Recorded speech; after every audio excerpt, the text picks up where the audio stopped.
সুপ্রভাত আমার প্রিয় বন্ধুরা, কেমন আছো তোমরা সবাই? আশা করছি সবাই অনেক ভালো আছো আর সুস্থ আছো। তোমাদের ভালোবাসা আর আশীর্বাদে আমরাও কিন্তু অনেকটাই ভালো আছি। এমজি ফ্যামিলির আরও একটি নতুন ঝলমলে ভিডিওতে তোমাদের সকলকে অনেক স্বাগত। নদিয়া জেলার একটি ছোট্ট গ্রাম থেকে আমি মৌ, একজন সাধারণ ঘরের গৃহবধূ। আজ শুক্রবার, ঘড়িতে সময় হয়েছে সকাল 9টা মতো। তো এখন থেকে আমি আমার ভিডিওটা শুরু করছি তোমাদেরকে সাথে নিয়ে। আশা করছি ভিডিওটা তোমাদের অনেক ভালো লাগবে। পুরো ভিডিওটার সাথে থাকার অনুরোধ রইল। আর বন্ধুরা, আজকে তোমাদের সঙ্গে শেয়ার করব এত গরমের মধ্যেও আমি কি করে আমার ছোট বাচ্চাকে নিয়ে সংসারের সমস্ত কাজ প্লাস রান্নাবান্না এক হাতে সকাল থেকে দুপুর পর্যন্ত সামলাই। আর এইদিকে সকালবেলায় অনেকটা কাজ সামলে নিয়ে এদিকে কিন্তু রান্নাঘরে চলে এসেছি। আর আজকে বড়দি গেছে ডাক্তার দেখাতে, তো সেই কারণে কিন্তু আজকে সমস্তটাই আমাকে একা একাই করতে হবে। তো এদিকে একটু চা বানিয়ে খেয়ে নেব, কেননা প্রতিদিন সকালবেলা চা খেয়ে খেয়ে এমন অভ্যাস হয়ে গেছে যে চা না খেলে যেন সকালের ক্লান্তিটাই দূর হতে চায় না। তো সেই কারণে না একটু চা করে নিচ্ছি। আর আজকে তো বড়দিনই, তো সেই কারণে আজকে কিন্তু আমি আর দিশা চাটা খাবো। আর ওইদিকে বড় মেয়েকে নিয়ে বড়দি ডাক্তার দেখাতে গেছে। আর সকালবেলায় কিন্তু বড়দি কিন্তু সকালবেলায় উঠেই সকালের আর কি টিফিনটা করে রেখে গেছে। তো সেই কারণে সকালে অতটা কাজের চাপ নেই, কাজের চাপ আছে নেই বলাটা ভুল, তো রান্নাবান্নার চাপটা নেই। মোটামুটি ঘরের যেসব টুকটাক কাজ হয় তো সেই সমস্তগুলো করে নেব। আর ওদিকে তোমাদের দাদা ভাই আর বড়দা কিন্তু সকালবেলায় খেয়ে দিয়ে বেরিয়ে গেছে। তো এইদিকে কিন্তু দুধ চাটা আমি করে নিয়েছি। আর আজ হচ্ছে একাদশী, তো সেই কারণে আজকে আমাদের সারাটা দিনই কিন্তু রুটি খাওয়া হবে। আর এইদিকে দেখো 2 কাপ চা ঢেলে নিয়েছি, তার সাথে কয়েকটা বিস্কুট নিয়েছি। তো নিয়ে আজকে কিন্তু চলে আসলাম এই যে বড় ঘরে, কেননা রান্নাঘরে আজকে আর একা একা বসে চা খেতে ঠিক ভালো লাগছে না। তো সেই কারণে এদিকে আমি, দিশা আর ওইদিকে দেখো আমার মনা রয়েছে। তো আমরা এই 3 জনে মিলেই কিন্তু চা খেয়ে নেব। আর সকালবেলায় মনাকে কিন্তু মনার খাবারটা খাইয়ে দিয়েছি। আর এদিকে যখন আমি চাটা খাচ্ছি তো ও একটু খাওয়ার জন্যে কিন্তু বায়না করছিল। তো সেই কারণে ওর মুখেও একটু দিলাম, তো ওইটুকুই যা, তারপরে কিন্তু আর খেতে চাইনি। তো এইভাবে আয়েশ করে চাটা কিন্তু কমই খাওয়া হয়, কেননা সকালবেলায় যেহেতু কাজের অনেকটা তাড়া থাকে, তো সেই কারণে কিন্তু খুব তাড়াতাড়ি করে চা বিস্কুটটা খেয়ে কাজে নামতে হয়। তো আজকে যেহেতু সকালে টিফিনটা করার তাড়া নেই, তো সেই কারণে কিন্তু আজকে একটু বসে বসে একটু পাখার হাওয়া খেয়েই কিন্তু চাটা খেয়ে নিচ্ছি। আর সকালবেলায় উঠে আগে কিন্তু ঘর দুয়ার, মানে উপরের ঘরের কথা বলছি, উপরের ঘরে কিন্তু বিছানা কাঁথা তুলে ঘরটার মুছে কিন্তু আমি একেবারে নিচে নেমেছি আজকে। তো এইদিকে দেখো মনা তো খুব দুষ্টুমি করছে। ও তো, ওকে মোট কথা খাটেও রাখা যায় না, আবার নিচেও রাখা যায় না। খাটে রাখলে এদিকে কোনায় চলে আসে, আবার নিচে রেখে দিলে পরে কিন্তু এটা ওটা ধরে আর কি ফেলে দেয়। তো যাই হোক, এদিকে কিন্তু খাওয়া দাওয়াটা কমপ্লিট করে তো আমি কিন্তু এদিকে চলে এসেছি বাসনপত্র মেজে নিতে। তো যেহেতু সকালবেলায় আর কি ওরা টিফিন খেয়ে গেছে, তো মোটামুটি অনেক কয়েকটা বাসনই হয়েছিল। তাছাড়া আমরাও চা বিস্কুটটা খেয়েছি, তারপরে সেই বাসনপত্রগুলোও হয়েছিল। তো মোটামুটি অনেক কটাই বাসন হয়েছে, তো সেইগুলো কিন্তু আমি টুকটুক করে মেজে নিচ্ছি। আর বন্ধুরা, এত গরম পড়েছে, তো সেই কারণে না একটু সকাল সকাল উঠে চেষ্টা করছি সকাল সকালই কাজটা করে নেওয়ার। তাতে কি হয়, সকালে তো তাপমাত্রাটা অতটাও বেশি পড়ে না, তো সেই কারণে কাজটা করতে কিন্তু খুব একটা গায়ে বাঁধে না। তো যত বেলা বাড়ে তত যখন রোদের তাপটা বেড়ে যায় তখন কিন্তু কাজ করতেও কষ্ট হয়। কিন্তু বন্ধুরা, আজকে এতটা পরিমাণে গরম পড়েছে, তো সকাল সকাল ঘুম থেকে উঠে কাজগুলো সেরে নিয়েও কিন্তু প্রচণ্ড ঘেমে যাচ্ছি, আর কিন্তু কাজ করতেও অনেকটাই কষ্ট হচ্ছে। ওই যে তোমাদেরকে তো আগেই বলেছি যে আমাদের রান্নাঘরের টিনের চাল ওপরে, তো সেই কারণে না রান্নাঘরটা একটু বেশি পরিমাণেই গরম হয়। আর এইদিকে দেখো এই যে তাওয়াটা রয়েছে আর কি লোহার তাওয়া, তো এটাতেই কিন্তু সকালবেলায় রুটি করেছিল। আর তাওয়াটায় না একটু দাগ দাগ পড়ে গেছে, তো সেটা না আর উঠতে চায় না, যতই মাজা ঘষা করি না কেন এইভাবে ছিটে ফোটাভাবে দাগ থেকেই যায়। তো এদিকে মোটামুটি সমস্ত বাসনগুলো মেজে নিয়ে আমি কিন্তু ভালো করে বেসিনটাও একটু ধুয়ে পরিষ্কার করে নিয়েছি।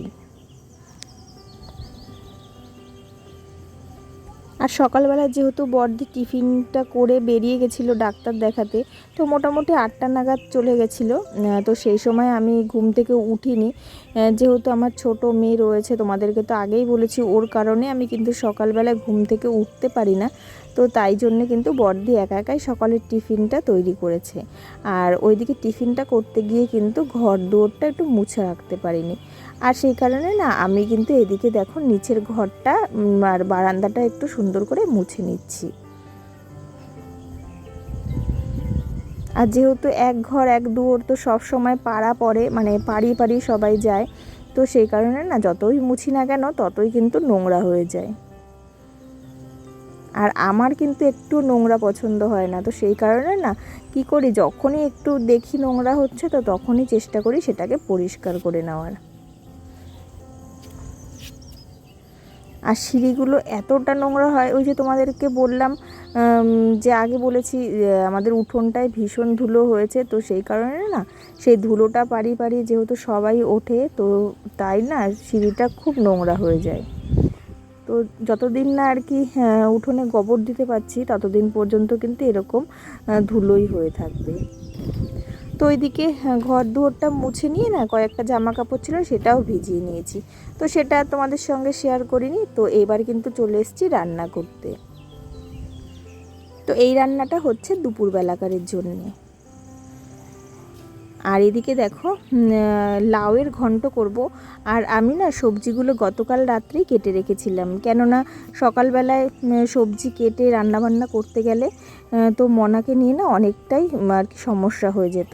তো সেই কারণে গতকাল রাত্রে কিন্তু সবজিটা কেটে রেখেছিলাম। আর তাই জন্যে কিন্তু এত গরমেও আমার কিন্তু কোনো কষ্ট হচ্ছে না আর কি কাজবাজগুলো করতে। যদিও বা একটু ঘাম হচ্ছে গায়ে, ওই একটুই কষ্ট, কিন্তু সেই যে আর কি কষ্টটা কোনো কাজ করতে গেলে সেটা হচ্ছে না। তো এইদিকে না আমার মেজ ননদ এসছে, তো তাই জন্য একটু লাল চা আর দুটো বিস্কুট নিয়ে গেলাম আর কি দিদিকে দিতে। তো এই দেখো এই হলো আমার মেজ ননদ। আমাদেরও অনেক দিন হয়েছে বাপের বাড়ি যাওয়া হয় না, তো দিদিকে দেখে হঠাৎ মনে হলো দিদিও বাপের বাড়িতে ঘুরতে এসছে, তো আমরাও একদিন সময় করে আর কি যাব। তো এখন যেহেতু অনেকটাই গরম পড়ে গেছে, তো সেই কারণে না মনে করছি একটু বৃষ্টি হোক তারপরে যাব আর কি ঘুরতে। আর এদিকে দেখো লাউয়ের ঘন্টটা প্রায় রান্না হয়ে গেছে। আর ওই যে তোমাদেরকে বললাম আজকে একাদশী, আমাদের সারাদিন আজকে রুটি খাওয়া হবে, তো সেই কারণে না আমি একটু ময়দাও মাখিয়ে নিয়েছি। ময়দা বললে তোমরা হয়তো অনেকেই বুঝতে পারবে না, তো আমরা এদিক মানে এই দিককারের লোকেরা আমরা কিন্তু ময়দাই বলে থাকি। তো এটা কিন্তু আটাটা আমি মাখিয়ে নিচ্ছি। তো ময়দা বলতে বলতে আমারও একটা এমন অভ্যাস হয়ে গেছে, আমি কিন্তু ময়দাটাই বলে ফেলি। তো যাই হোক, তোমরা একটু মানিয়ে নিও। আর এইদিকে দেখো আমার কিন্তু লাউ ঘন্টটা রান্না হয়ে গেছে। আর ওইদিকে সকালবেলাকারে যে বড়দি রান্না করে গেছিলো আলুর তরকারি, তো সেটা ওইদিকে রয়েছে। আর এদিকে তারপরে আমি আলু আর কুমড়ো দিয়ে একটা তরকারি করে নিচ্ছি।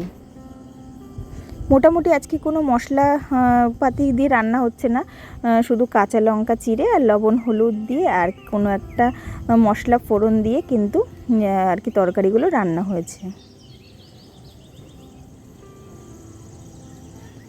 আর তার সাথে কিন্তু আজকে বড়দি মিষ্টি এনেছিল, তো সেই মিষ্টিটাও কিন্তু রুটি দিয়ে খাওয়া হয়েছে।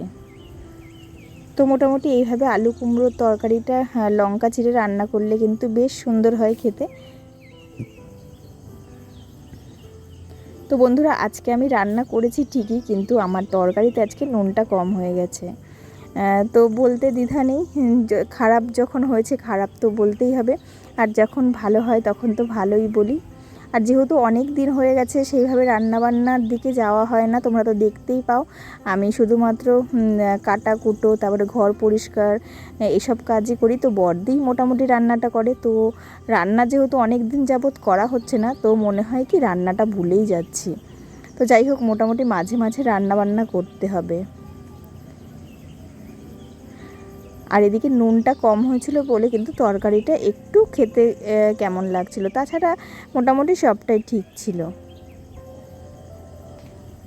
আর কোনো কিছু খাবার দাবার টেস্ট করে যেহেতু রান্না করি না, তো সেই কারণে কিন্তু এই ভুলটা আমার হয়ে গেছে আজকে। আর ওইদিকে না প্রেশার কুকারে কিন্তু মনার খাবারটাও বসিয়ে দিয়েছি। যেহেতু প্রায় বেলা 11:30 বেজে গেছে, তো সেই কারণে ওর খাবারটা তৈরি করে নিচ্ছি। আর এদিকে না তরকারিগুলো আমি রান্না করে মনাকে কিন্তু স্নান করিয়ে দেবো। আর ওইদিকে দেখো বড়দি আর আমার বড় মেয়ে তো গেছিলো, ওরা হচ্ছে ডাক্তার দেখাতে, তো ওরা কিন্তু চলে এসছে। আর ওদেরকে দেখে আমার মনার কতটা আনন্দ, তো সেটাই একটু দেখো। আর তারপরে এখন প্রায় বেলা 1টা মতন বাজে, আমি ওইদিকে কাজকর্মগুলো সেরে স্নান টান করে নিয়েছি। আর তারপরে কিন্তু চলে এসেছি এদিকে রুটি বানাতে। আর ওইদিকে বড়দি রুটিটা ভাজছে আর আমি কিন্তু এদিকে রুটিটা বেলে দিচ্ছি। তো বন্ধুরা চলো তাহলে আজকে এতটুকুই রাখছি ভিডিওটা।